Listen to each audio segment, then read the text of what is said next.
Hi, everyone. I'm Bill. I'm Justin. And welcome to Car Car Reviews. Reviews. We, know it's been a while. Yeah. Sorry we didn't get you a review of Suicide Squad. Shit happens. But we thought it was good. Okay. Yeah, it was good. Okay. We thought so.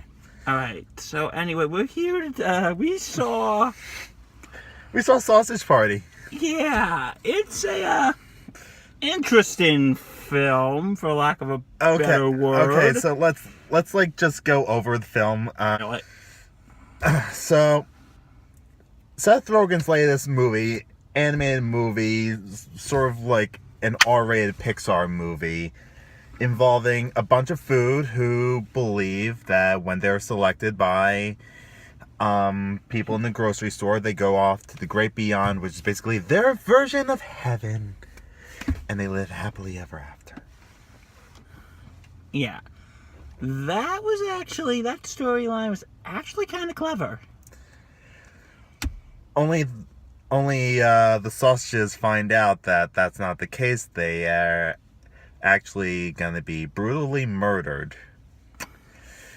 And this movie has a lot, is kind of gory. Yeah, it treats the food like they're actual sentient beings, like with blood and guts and all that stuff. And there's actually quite a few nods to other movies. I caught Saving Private Ryan, Terminator, Matrix. But yeah, this movie is, the way Richard Roeper put it, it's stupid, but it's smart. A lot of the jokes do fall flat. There are a few jokes that do fall flat. I think the food puns, like, you know, how some people like to relish in the food puns. Yeah. Yep. Those kind of puns, those kind of fall flat. Especially towards the end. Like, there were... But a lot of the puns, some of the jokes were actually pretty clever. The characterizations in this movie were good. Are exactly what you would think. Bagels are Jewish, tomatoes are Italian, tacos are Mexican. Potatoes are Irish. The potatoes. Falafels are Arabic. Yep. Yeah, a lot of the jokes were pretty clever, wouldn't you say? But and the story itself. Okay, little backstory. My brother actually saw this last night, and he said it was one of the worst movies he ever saw. And I told him that I was going to see it. He said, "Oh, dude, just, oh God, you're gonna be in for it." And he was joking, telling me, he's like, "Don't waste your money." I think I know exactly what he was talking about. That scene, which we will not spoil. We're not going to do a spoiler because it's already been out, a week? A week. It's been out a week. But, okay, the thing is, it's a shocking... Well, the whole movie can be pretty shocking. Like, I'm surprised how all the way they went with the violence. Yes.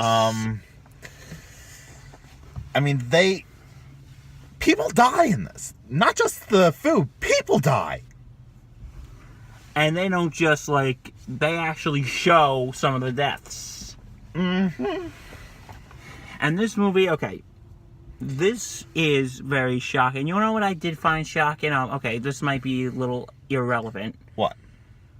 But the music is written by one of my heroes, the great Alan Menken. Like Justin will tell you, I really do have respect for him. And for those who don't know, Alan Menken's one of the guys who co-wrote a lot of the Disney Renaissance music. Little Mermaid, Beauty and the Beast, Aladdin, Hunchback, Pocahontas. Like, there's a song that he does in the beginning, like, I'm sure you can probably find it on YouTube. It's called The Great Beyond. Like, the words, the melody's catchy, but the lyrics of that song are so offensive, wouldn't you say? Mm-hmm. Like, this is, like, you're sitting there thinking, this is Alan Menken. Okay, let me give it to them.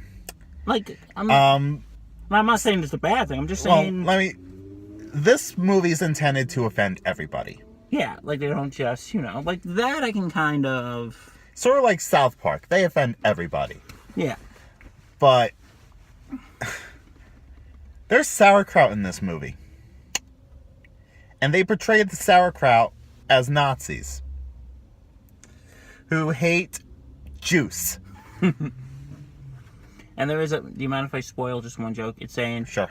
it's a joke that they say going, the bagel who is Jewish, And the falafel, who is Muslim or Arabic. Middle Eastern.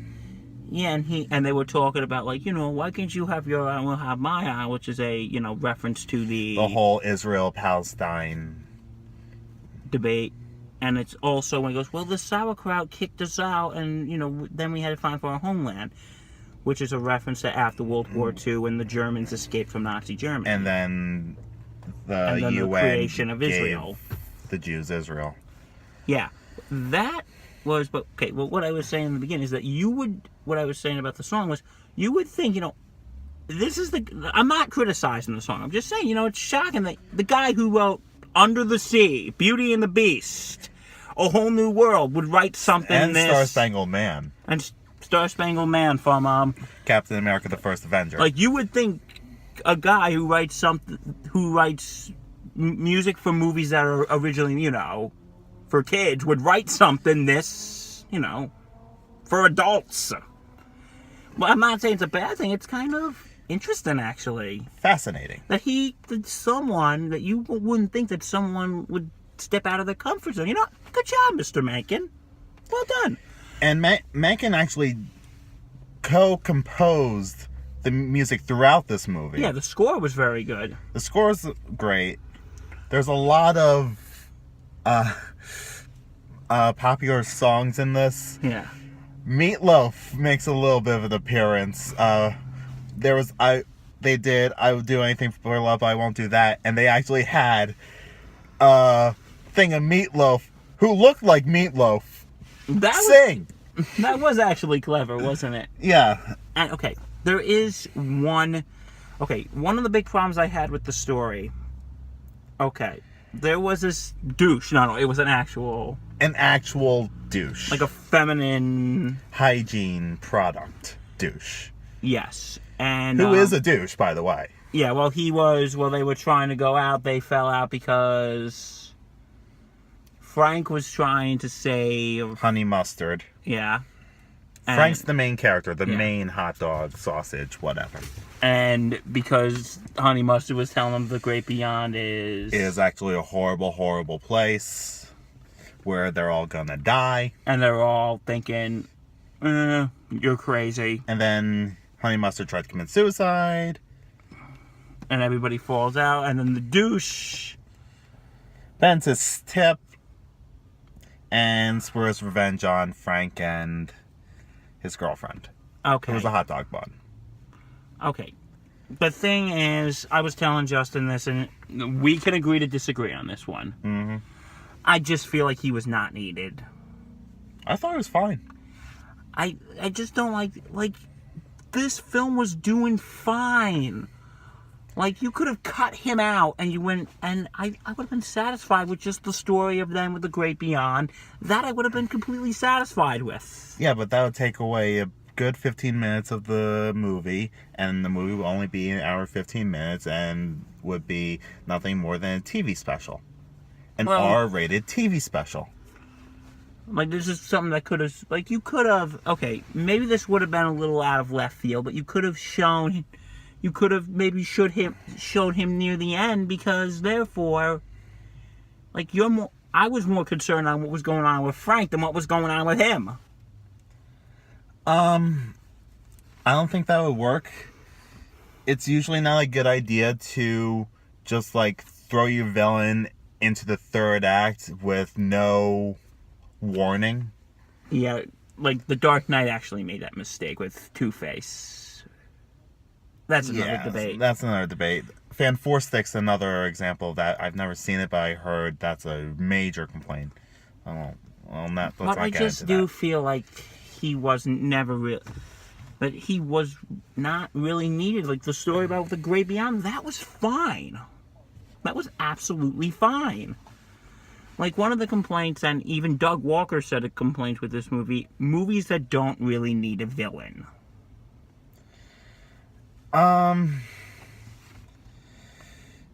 True, a story like this doesn't need a villain, but it never took me out of the movie, so I was fine with it.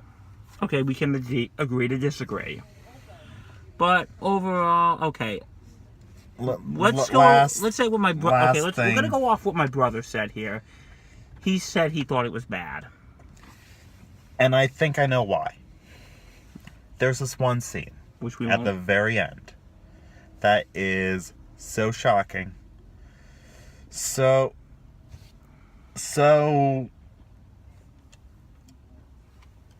like when we opened with our jaws dropped, that was the main reason why. It's just something that you can't unsee. And at first you think, oh, they're not gonna go like all the way with this. They're just gonna like tease it, just like every movie does. No, they go all the way with it. Balls to the wall. It's just This, holy shit. you're like sitting there thinking, this film actually got away with just an R rating? I actually almost got sick. I saw it. I was a little like, what? It's just... I mean, kudos to the makers of this movie for getting away with that, but holy shit. Some people are gonna laugh their asses off at this. Some people are gonna be like, no. I don't even know yet. It's... Holy shit. It's... Yeah, okay. It's based on your personal taste. If It you're... really is. Okay, my overall with this film is, would you recommend it? Yes. Okay. Do not take your kids. Yes. At all. If this goes on DVD... Absolutely not. I'm serious. This is 17 and up. It's like not for kids. Like a lot of people would say, you know, like a kid, like there are some R-rated movies that I would say, okay, yeah, you can take your kids to see. You might have to fast forward through a scene or two. Yeah, you might have to like. But this is like something like if explain your parents, a few words, but you would have wait until your kids are in bed to watch this. This is not a kids movie at all. Even though it's animated, this is not for kids. It's what I think. Okay, I recommend it. Okay, they do offend everybody. If you have thin skin and you're one of those people who are just offended by everything, then you might want to stay away from this movie because your sensitivities will be tested. But for us, we were fine with it. If you're looking for something big, deep, and complex, nah. The story is interesting. It's interesting, but it's not like breaking new ground or anything. Like I said, if you're looking for something just to pop in, just for a good laugh, then yes, I would say this is a good movie. So, final verdict. Okay, so I will give Sausage Party 1 thumb up, 1 thumb down. I think I'll just go with 1 thumb up. Good, but not great. I still had fun with it. It was a fun time. I've seen better, but I've seen worse. I've seen worse with you. What do you mean? Oh, we'll talk about that off camera. Okay, well, that's our review of Sausage Party. We really don't know what our next review is going to be. No clue. He's going away to college next week. I'm going next month. So, like maybe when we're home for, like, Thanksgiving. We'll see then. And for the holidays, we'll try to Maybe we'll do Rogue One. We got to do Rogue One. That comes out in December, right? Yeah. Okay, well, bye, guys. Bye.